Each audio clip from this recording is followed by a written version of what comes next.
इसी इसी स्थान पर भी गुरु रविदास महाराज जी के इस स्थान को बहुत बड़ा एक जो रूप दिया है और बहुत सारी हमारी दुआएं हैं कि आप हमेशा इस स्थान के लिए आपका आशीर्वाद बना रहना चाहिए। और हम भगवान से प्रार्थना भी करेंगे, सदगुरु रविदास महाराज जी के चरणों में अरदास बेनती भी करेंगे कि जैसे ही आप तीसरी बार आए हैं यहाँ पर, तो भगवान परमात्मा आपको ये तीसरी बार का भी बहुत बड़ा आशीर्वाद आपको प्राप्त हो। ऐसी हमारी गुरु रविदास महाराज जी के चरणों में अरदास बेनती भी रहेगी। और आप जिस तरह से दलितों के प्रति, अनुसूचित जाति समाज के प्रति जितना दर्द आपके बीच में है, जितनी उस के प्रति आपकी श्रद्धा रही है, यही दलित समाज भी इसके लिए आपके साथ हमेशा इसी तरह खड़ा रहेगा। और ये संस्थान जो सतगुरु रविदास महाराज जी के जिसके संस्था गंदी निशीन संत निरंजन दास जी हैं, उनका आज स्वास्थ्य ठीक न होने के कारण वो ट्रेन में बैठे और बैठने के बावजूद जब उनको डॉक्टर ने कहा कि नहीं इनका ट्रीटमेंट हुआ, बाद में ये भी हुआ कि चलो हम बाद में इनको स्पेशल चार्टर्ड प्लेन से भी लेके जाएंगे, मगर डॉक्टरों की तरफ से वो परमिशन ना होने के कारण वो आज तो रहे, मगर उनकी यही थी कि कार्यक्रम, क्योंकि कार्यक्रम तो मुख्य रूप से 24 तारीख को है, मगर फिर भी ये कार्यक्रम जो है किसी भी तरह से रुकना नहीं चाहिए। और प्रधानमंत्री जी आ रहे हैं, उनका जो धन्यवाद इस ट्रस्ट की ओर से, इस संस्थान की ओर से और जरूर करना है। और ये भी है कि उनको दुआएं भी देनी है कि वो ऐसे ही दलित समाज की सेवाएं करते हुए आगे बढ़े। और यहाँ पर जैसे कि डबल इंजन की सरकार के रूप में उनके साथ माननीय मुख्यमंत्री जी इस संस्थान को उनकी देखरेख में ही ये सारा पनप रहा है। और बहुत सारे काम अभी और चल रहे हैं, जैसे आज ही आपने अनावरण किया है, ऐसे और भी बहुत सारे काम होने अभी बाकी हैं। और हम चाहते हैं कि आप चौथी बार भी आओ, चौथी बार भी आशीर्वाद मिले, पांचवी बार भी आओ आशीर्वाद मिले, और जितनी बार आओ और ये संस्थान भी आगे बड़े भुले और गुरु रविदास महाराज जी का आशीर्वाद भी आप सबके बने रहे और दलित समाज आपकी सेवा भी करता रहे और आप उनके गुरुओं की सेवा कर रहे हैं। इस सभी का आशीर्वाद आपको जरूर मिलेगा। इन्हीं शब्दों के साथ मैं आपका और आपके साथ सभी माननीय मुख्यमंत्री जी और एमएलसी भूपेंद्र जी और जितने भी साथी आए ट्रस्ट की और जो सभी ट्रस्टी बैठे हैं, उन सभी की ओर से आपका बहुत बहुत अभिनंदन, बहुत बहुत धन्यवाद, बहुत बहुत शुभकामनाएं, बहुत बहुत जय गुरुदास, जय धन गुरुदास, जय गुरुदेव, धन गुरुदेव, जय भीम, जय भारत।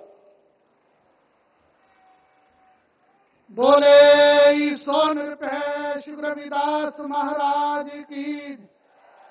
तो गुरु प्यारी साध संगत जी, आज का पावन दिन बड़ा खुशी का दिन है कि जगत गुरु सतगुरु रविदास जी महाराज, जिनका संदेश केवल एक वर्ण, एक संप्रदाय, एक जाति, एक कंट्री के लोगों के लिए नहीं, पूरे विश्व वर्ग के लोगों के लिए गुरु जी ने मानवता का संदेश दिया है। तो मैं ज्यादा विस्तार पूर्वक ना जाते हुए निवेदन करूंगा, यूपी स्टेट के मुख्यमंत्री आदरणीय योगी आदित्यनाथ जी आज हमारे दरमियान आए हैं महाराज जी, कि वे अपने प्रवचनों से आज समूह साध संगत के बीच में अपनी आज गुरु रविदास महाराज जी की जो 647वीं जयंती पर्व पर समूह साध संगत को लाख लाख बधाई देंगे।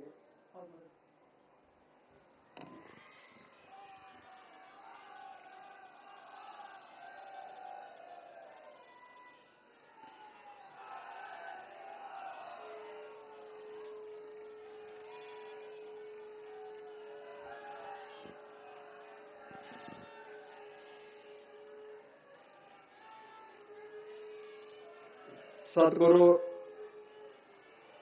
रविदास जी की 647वीं जयंती के अवसर पर आयोजित आज के इस पावन कार्यक्रम में उपस्थित काशी के लोकप्रिय सांसद, देश के यशस्वी प्रधानमंत्री और दुनिया के सबसे लोकप्रिय राजनेता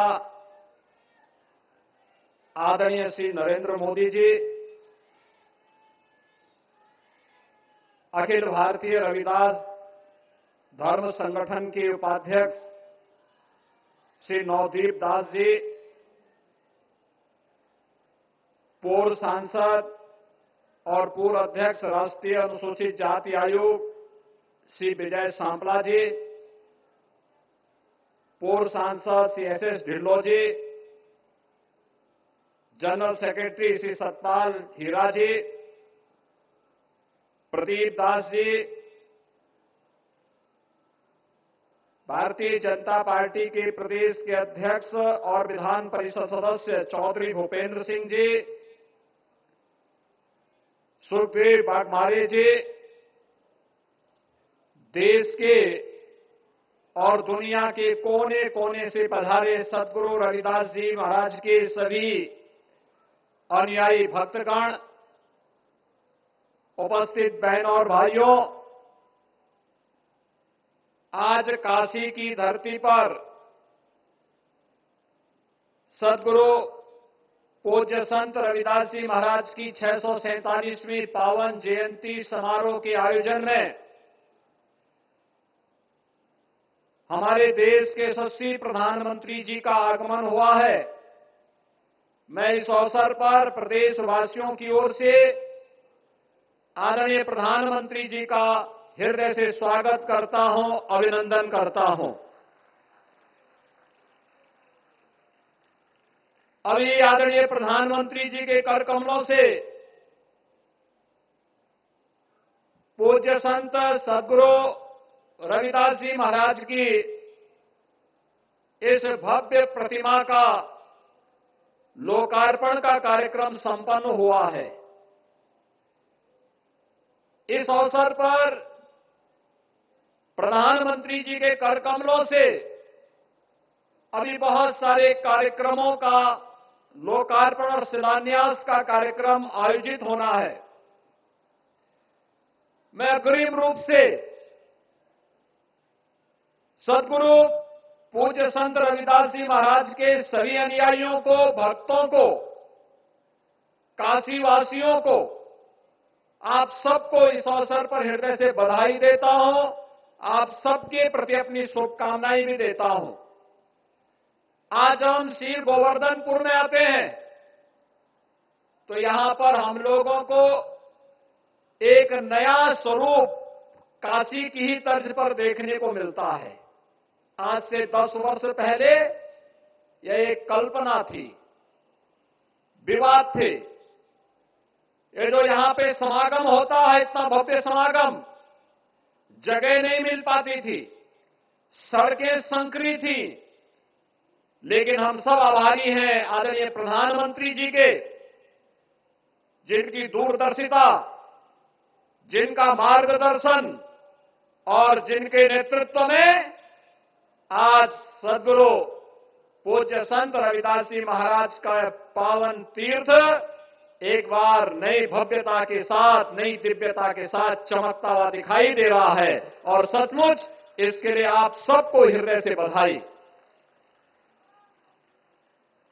अभी यहां पे सद्गुरु के संग्रहालय का भी शिलान्यास का कार्यक्रम प्रधानमंत्री जी के कर कमलों से होने जा रहा है। आप देखना कितनी बड़ी प्राचीन विरासत को, ये विरासत जब अगले 3 वर्ष के अंदर ही यहां पे यह संगत सद्गुरु की 650वीं जयंती कार्यक्रम को मनाएगा, तब एक भव्य स्मारक भी यहां पर आपको संग्रहालय के रूप में देखने को प्राप्त होगा। स्वाभाविक रूप से आपने देखा होगा, यह देश 1947 में आजाद हुआ। आजादी के पहले भी बोलने के लिए तो बहुत सारे लोग घोषणाएं करते थे, लेकिन सचमुच क्या कार्य हो पाया था? लेकिन आज सही मायने में कोई कार्य कर रहा है। किसी ने जगतगुरु रामानंद जी की शिक्षाओं का, सद्गुरु रविदास जी महाराज की शिक्षाओं का अनुसरण करके व्यवहारिक धरातल पर उतारने का कार्य किया है, तो वह नाम है देश के आज के यशस्वी प्रधानमंत्री श्री आदरणीय श्री नरेंद्र मोदी जी का। जगत गुरु रामानंद जी ने यही तो बात कही थी कि जाति पाति पूछे नहीं कोई, हरि को भजे सो हरि का होई। और यह आज हम सबको देखने को मिल रहा है। समाज में सबका साथ और सबके विकास का यह मंत्र पूरे देश के अंदर हर उस गरीब को जिसके पास सिर ढकने के लिए छत नहीं है, मकान मिल रहा है। जिस गरीब के पास शौचालय नहीं है, उसको शौचालय मिल रहा है। 5 लाख रुपए की आयुष्मान भारत की गारंटी मिल रही है। और जीवन की वे सभी आवश्यकताओं की पूर्ति करने के साथ ही यहां पे जो भी सांपला जी कह रहे थे, बाबा साहब भीमराव अंबेडकर से जुड़े हुए पंच तीर्थों को जो सम्मान दिलाने का कार्य स्वतंत्र भारत के अंदर किया गया, यह भी अद्भुत कार्य पहली बार हुआ है। आदरणीय प्रधानमंत्री जी, इसके लिए पूरा समाज और पूरा देश आपके प्रति आभार व्यक्त करता है, आपका अभिनंदन करता है। और काशी की धरती में तो आपने जो नई प्रेरणा दी है काशी की धरती के माध्यम से देश और दुनिया को, वो अद्भुत है, एक नई मिसाल है। कोरोना कालखंड में हर व्यक्ति इस बारे में कहता था कैसे चलेगा, कैसे होगा, 140 करोड़ भारतवासी कैसे आगे बढ़ पाएंगे इस महामारी के सामने, कैसे जीवित रह पाएंगे। लेकिन आज आपने उसी समय फ्री में टेस्ट, फ्री में वैक्सीन, फ्री में उपचार की व्यवस्था तो की ही। जो 600 वर्ष पहले सदगुरु ने जो बात कही थी कि ऐसा चाहूं राज में जहां मिले सबन को अन्न, छोट बड़ो सम बसे, रविदास रहे प्रसन्न। और सचमुच संत रविदास जी की यह उक्ति किसी ने चरितार्थ की तो वह प्रधानमंत्री मोदी जी ने की है। 80 करोड़ लोगों को 4 वर्ष से फ्री में राशन की सुविधा का लाभ पूरे देश के अंदर बिना भेदभाव के मिल रहा है। यह भी पहली बार हुआ है। यह भी सदगुरु के ही कार्यों को जमीनी धरातल पर उतार करके कैसे उनके जीवन को कोरोना से भी लड़ने के लिए और साथ साथ इन कार्यक्रमों को आगे बढ़ाने के लिए बिना भेदभाव के उनको राशन की सुविधा का लाभ 80 करोड़ लोगों को पूरे देश के अंदर उपलब्ध हो रहा है। प्रधानमंत्री जी, इसके लिए हम सब आपके आभारी हैं। आज आप एक बार फिर से तीसरी बार इस सीर गोवर्धन में आकर के आपने यहाँ पे सदगुरु रविदास जी महाराज की इस भव्य प्रतिमा और पार्क का लोकार्पण का कार्यक्रम यहाँ पर किया है। और कुछ ही देर में संग्रहालय का शिलान्यास का कार्यक्रम भी आपके कर कमलों से संपन्न होगा। आज आपके नेतृत्व में, आपके मार्गदर्शन में और आपकी दूरदर्शिता के कारण यहाँ के सारे विवाद समाप्त होकर के पूज्य सदगुरु के प्रति नमन व्यक्त कर रहा है, अपना आभार और अभिनंदन कर रहा है। इस अवसर पर मैं भी प्रदेशवासियों की ओर से और इन सभी भक्तों और अनुयायियों की ओर से भी आपका हृदय से अभिनंदन करता हूं, स्वागत करता हूं। धन्यवाद। जय हिंद। बोलिए श्री रविदास महाराज की। बहुत बहुत धन्यवाद यूपी स्टेट के मुख्यमंत्री आदरणीय योगी आदित्यनाथ जी, जिन्होंने सतगुरु रविदास महाराज जी के पावन पवित्र 647वें जयंती आगमन पर्व की आप सभी संगत को लाख लाख बधाई दी है। एवं माननीय प्रधानमंत्री जी के द्वारा गुरु दरबार की तरफ से बहुत से जो कार्य हैं वह संगत के ठहरने के लिए लंगर हॉल की व्यवस्था की गई है। और आज सुबह ही महाराज जी का फोन आया है और महाराज जी ने माननीय प्रधानमंत्री जी को कहा है भी डेरा सचखंड बल्ला में भी, जलंधर में भी दर्शन दे। आज महाराज जी ठीक होने के कारण, उनका स्वास्थ्य ना ठीक होने के कारण आज इस कार्यक्रम में नहीं पहुंच पाए। तो गुरु प्यारी साध संगत जी, बहुत से कार्य अभी गुरु रविदास महाराज जी के नाम पर, जो लाखों में नहीं आज करोड़ों में गुरु रविदास महाराज जी के अनुयायी हैं, उनकी आज गिनती करोड़ों में है। तो गुरु प्यारी साध संगत जी, आओ सतगुरु रविदास महाराज जी के 647वें आगमन पूर्व पर मैं निवेदन करूंगा माननीय प्रधानमंत्री जी श्रीमान नरेंद्र मोदी जी के आज के शुभ दिन पर जगत गुरु सतगुरु रविदास महाराज जी की 647वीं जयंती पर आप सभी संगत को शुभकामनाएं देंगे। बेनती करूंगा माननीय प्रधानमंत्री, बोलिए श्री रविदास महाराज की, सतगुरु स्वामी सर्वमदास महाराज की, श्री रविदास शक्ति, श्री रविदास शक्ति, श्री रविदास शक्ति। जय गुरुदेव। सतराम।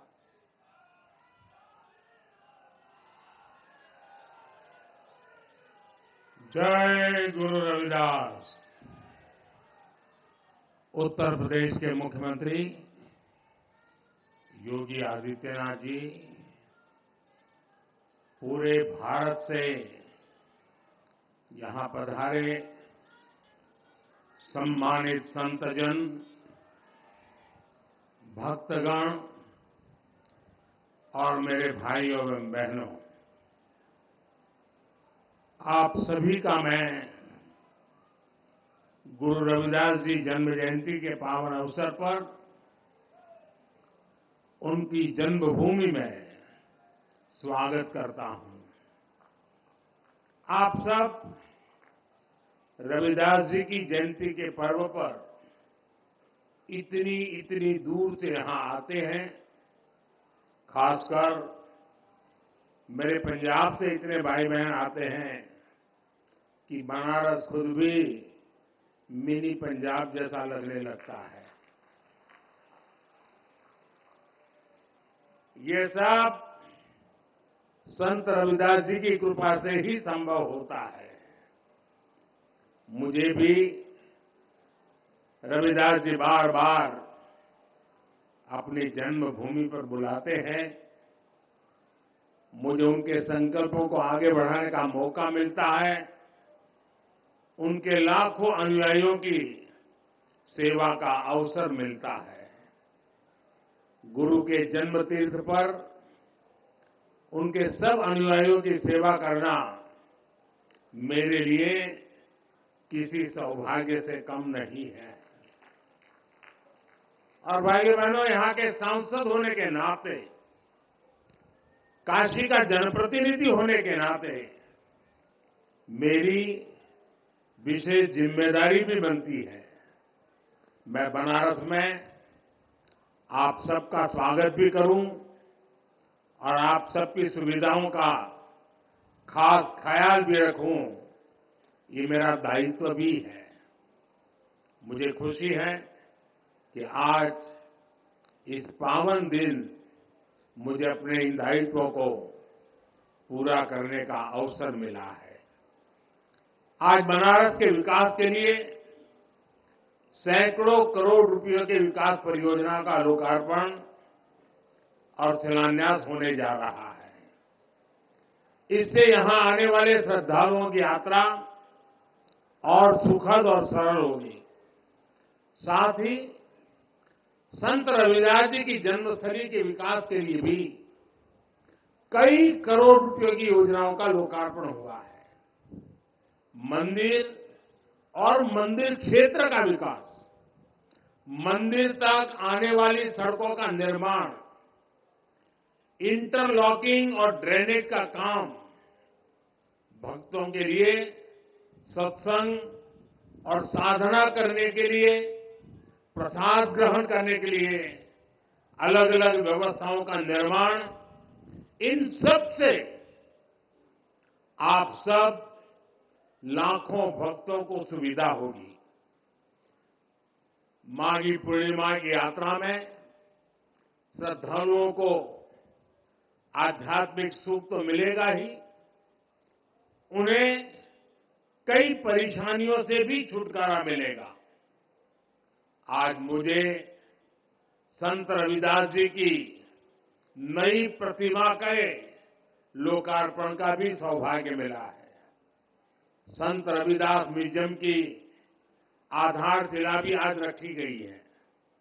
मैं आप सभी को इन विकास कार्यों की अनेक अनेक शुभकामनाएं देता हूं। मैं देश और दुनिया भर के सभी श्रद्धालुओं को संत रविदास जी की जन्म जयंती और माघी पूर्णिमा की हार्दिक बधाई देता हूं। साथियों, आज महान संत और समाज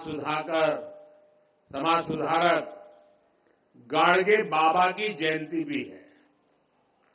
गाडगे बाबा ने संत रविदास की तरह ही समाज को रूढ़ियों से निकालने के लिए, दलितों वंचितों के कल्याण के लिए बहुत काम किया था। खुद बाबा साहब आंबेडकर उनके बहुत बड़े प्रशंसक थे। गाडगे बाबा भी बाबा साहब से बहुत प्रभावित रहते थे। आज इस अवसर पर मैं गाडगे बाबा के चरणों में भी श्रद्धापूर्वक नमन करता हूं। साथियों, अभी मंच पर आने से पहले मैं संत रविदास जी की मूर्ति पर पुष्प अर्पित करने, उन्हें प्रणाम करने भी गया था। इस दौरान मेरा मन जितनी श्रद्धा से भरा था, उतनी ही कृतज्ञता से भी भीतर महसूस कर रहा था। वर्षों पहले भी जब मैं न राजनीति में था, न किसी पद पर था, तब भी संत रविदास जी की शिक्षाओं से मुझे मार्गदर्शन मिलता था। मेरे मन में ये भावना होती थी कि मुझे रविदास जी की सेवा का अवसर मिले। और आज काशी ही नहीं, देश की दूसरी जगहों पर भी संत रविदास से जुड़े संकल्पों को पूरा किया जा रहा है। रविदास जी की शिक्षाओं को प्रसारित करने के लिए नए केंद्रों की स्थापना भी हो रही है। अभी कुछ महीने पहले ही मुझे मध्य प्रदेश के सतना में भी संत रविदास स्मारक एवं कला संग्रहालय के शिलान्यास का सौभाग्य मिला था। काशी में तो विकास की पूरी गंगा ही बह रही है। साथियों, भारत का इतिहास रहा है, जब भी देश को जरूरत हुई है, कोई न कोई संत, ऋषि, महान विभूति भारत में जन्म लेते हैं। रविदास जी तो उस भक्ति आंदोलन के महान संत थे जिसने कमजोर और विभाजित हो चुके भारत को नई ऊर्जा दी थी। रविदास जी ने समाज को आजादी का महत्व भी बताया था और सामाजिक विभाजन को भी पाटने का काम किया। ऊंच नीच, छुआछूत, भेदभाव, इस सब के खिलाफ उन्होंने उस दौर में आवाज उठाई थी। संत रविदास एक ऐसे संत है जिन्हें मत, मजहब, पंथ, विचारधारा की सीमाओं में नहीं बांधा जा सकता। रविदास जी सबके हैं और सब रविदास जी के हैं। जगतगुरु रामानंद के शिष्य के रूप में उन्हें वैष्णव समाज भी अपना गुरु मानता है। सिख भाई बहन उन्हें बहुत आदर की दृष्टि से देखते हैं। काशी में रहते हुए उन्होंने मन चंगा तो कठौती में गंगा की शिक्षा दी थी। इसलिए काशी को मानने वाले लोग, मां गंगा में आस्था रखने वाले लोग भी रविदास जी से प्रेरणा लेते हैं। मुझे खुशी है कि आज हमारी सरकार रविदास जी के विचारों को ही आगे बढ़ा रही है। भाजपा सरकार सबकी है। भाजपा सरकार की योजनाएं सबके लिए है। सबका साथ, सबका विकास, सबका विश्वास और सबका प्रयास, ये मंत्र आज 140 करोड़ देशवासियों से जुड़ने का मंत्र बन गया है। साथियों, रविदास जी ने समता और समरसता की शिक्षा भी दी और हमेशा दलितों, वंचितों की विशेष रूप से चिंता भी की। समानता वंचित समाज को प्राथमिकता देने से ही आती है। इसलिए जो लोग, जो वर्ग विकास की मुख्य धारा से जितना ज्यादा दूर रह गए, पिछले 10 वर्षों में उन्हें ही केंद्र में रखकर काम हुआ है। पहले जिस गरीब को सबसे आखिरी समझा जाता था, सबसे छोटा कहा जाता था, आज सबसे बड़ी योजनाएं उसी के लिए बनी है। इन योजनाओं का दुनिया में सबसे बड़ी सरकारी योजनाएं कहा जा रहा है। आप देखिए, कोरोना की इतनी बड़ी मुश्किल आई, हमने 80 करोड़ गरीबों को मुफ्त राशन की योजना चलाई। कोरोना के बाद भी हमने मुफ्त राशन देना बंद नहीं किया, क्योंकि हम चाहते हैं कि जो गरीब अपने पैरों पर खड़ा हुआ है वो लंबी दूरी तय करे, उस पर अतिरिक्त बोझ न आए। ऐसी योजना इतने बड़े पैमाने पर दुनिया के किसी भी देश में नहीं है। हमने स्वच्छ भारत अभियान चलाया। देश के हर गांव में, हर परिवार के लिए मुफ्त शौचालय बनाया। इसका लाभ सबसे ज्यादा दलित, पिछड़े हमारे परिवारों को, खासकर हमारी एससी, एसटी, ओबीसी माताओं बहनों को हुआ है। इन्हें ही सबसे ज्यादा खुले में शौच के लिए जाना पड़ता था, परेशानियां उठानी पड़ती थी। आज देश के गांव-गांव तक साफ पानी पहुंचाने के लिए जल जीवन मिशन चल रहा है। 5 वर्षों से भी कम समय में 11 करोड़ से ज्यादा घरों तक पाइप से पानी पहुंचाया गया है। करोड़ों गरीबों को मुफ्त इलाज के लिए आयुष्मान कार्ड मिला है। उन्हें पहली बार ये हौसला मिला है कि अगर बीमारी आ भी गई तो इलाज के अभाव में जिंदगी खत्म नहीं होगी।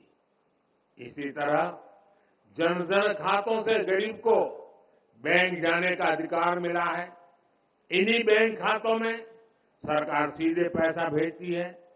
इन्हीं खातों में किसानों को किसान सम्मान निधि जाती है, जिनमें से करीब 1.5 करोड़ लाभार्थी हमारे दलित किसान ही हैं। फसल बीमा योजना का लाभ उठाने वाले किसानों में बड़ी संख्या दलित और पिछड़े किसानों की ही है। युवाओं के लिए भी 2014 से पहली जितनी स्कॉलरशिप मिलती थी, आज हम उससे 2 गुनी स्कॉलरशिप दलित युवाओं को दे रहे हैं। इसी तरह 2022-23 में पीएम आवास योजना के तहत हजारों करोड़ रुपए दलित परिवारों के खातों में भेजे गए, ताकि उनका भी अपना पक्का घर हो।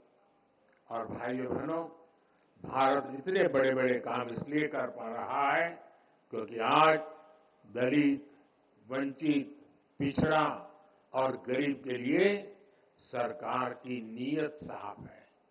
भारत ये काम इसलिए कर पा रहा है क्योंकि आपका साथ और आपका विश्वास हमारे साथ है। संतों की वाणी हर युग में हमें रास्ता भी दिखाती हैं और हमें सावधान भी करती हैं। रविदास जी कहते थे, जात पात्र के फेर मही, उर्जी रही सब लोग, मानुष ताकू खात है, रैदास जात कर लोग। अर्थात ज्यादातर लोग जात पात के भेद में उलझे रहते हैं, उलझाते रहते हैं। जात पात का यही रोग मानवता का नुकसान करता है। यानी जात पात के नाम पर जब कोई किसी के साथ भेदभाव करता है तो वो मानवता का नुकसान करता है। अगर कोई जात पात के नाम पर किसी को भड़काता है तो वो भी मानवता का नुकसान करता है। इसलिए भाई और बहनों, आज देश के हर दलित को, हर पिछड़े को एक और बात ध्यान रखनी है। हमारे देश में जाति के नाम पर उकसाने और उन्हें लड़ाने में भरोसा रखने वाले इंडी गठबंधन के लोग दलित, वंचित के हित की योजनाओं का विरोध करते हैं। और सच्चाई ये है कि लोग जाति की भलाई के नाम पर अपने परिवार के स्वार्थ की राजनीति करते हैं। आपको याद होगा, गरीबों के लिए शौचालय बनाने की शुरुआत हुई थी तो इन लोगों को उन्होंने इसका भी मजाक उड़ाया था। उन्होंने जनधन खातों का भी मजाक उड़ाया था। इन्होंने डिजिटल इंडिया का विरोध किया था। इतना ही नहीं, परिवारवादी पार्टियों की एक और पहचान है, ये अपने परिवार से बाहर किसी भी दलित, आदिवासी को आगे बढ़ने नहीं देना चाहते। दलित, आदिवासियों का बड़े पदों पर बैठना इन्हें बर्दाश्त नहीं होता है। आपको याद होगा, जब देश में पहली आदिवासी महिला राष्ट्रपति बनने के लिए महामहिम द्रौपदी मुर्मू जी चुनाव लड़ रही थी तो किन किन लोगों ने उनका विरोध किया था? किन किन पार्टियों ने उन्हें हराने के लिए सियासी लामबंदी की थी? वे सब की सब यही परिवारवादी पार्टियां आई थी जिन्हें चुनाव के समय दलित, पिछड़ा, आदिवासी अपना वोट बैंक नजर आने लगता है। हमें इन लोगों से, इस तरह की सोच से सावधान रहना है। हमें जातिवाद की नकारात्मक मानसिकता से बचकर रविदास जी की सकारात्मक शिक्षाओं का पालन करना है। साथियों, रविदास जी कहते थे, 100 वर्ष लो जगत मही, जीवत रही करूं काम। रैदास कर्म ही धर्म है, कर्म करहु निष्काम। अर्थात 100 वर्ष का जीवन हो तो भी पूरे जीवन हमें काम करना चाहिए, क्योंकि कर्म ही धर्म है। हमें निष्काम भाव से कर्म करना चाहिए। संत रविदास जी की शिक्षा आज पूरे देश के लिए है। देश इस समय आजादी के अमृतकाल में प्रवेश कर चुका है। पिछले वर्षों में अमृतकाल में विकसित भारत के निर्माण की मजबूत नींव रखी जा चुकी है। अब अगले 5 साल हमें इस नींव पर विकास की इमारत को और ऊंचाई देनी है। गरीब, वंचित की सेवा के लिए जो अभियान 10 वर्षों में चले हैं, अगले 5 वर्षों में उन्हें और भी अधिक विस्तार मिलना है। ये सब 140 करोड़ देशवासियों की भागीदारी से ही होगा। इसलिए ये जरूरी है कि देश का हर नागरिक अपने कर्तव्यों का पालन करे। हमें देश के बारे में सोचना है। हमें तोड़ने वाले, बांटने वाले विचारों से दूर रहकर देश की एकता को मजबूत करना है। मुझे विश्वास है कि संत रविदास जी की कृपा से देशवासियों के सपने जरूर साकार होंगे। आप सभी को एक बार फिर संत रविदास जयंती की मैं बहुत बहुत शुभकामनाएं देता हूं। बहुत बहुत धन्यवाद। बोलिए श्री रविदास महाराज की।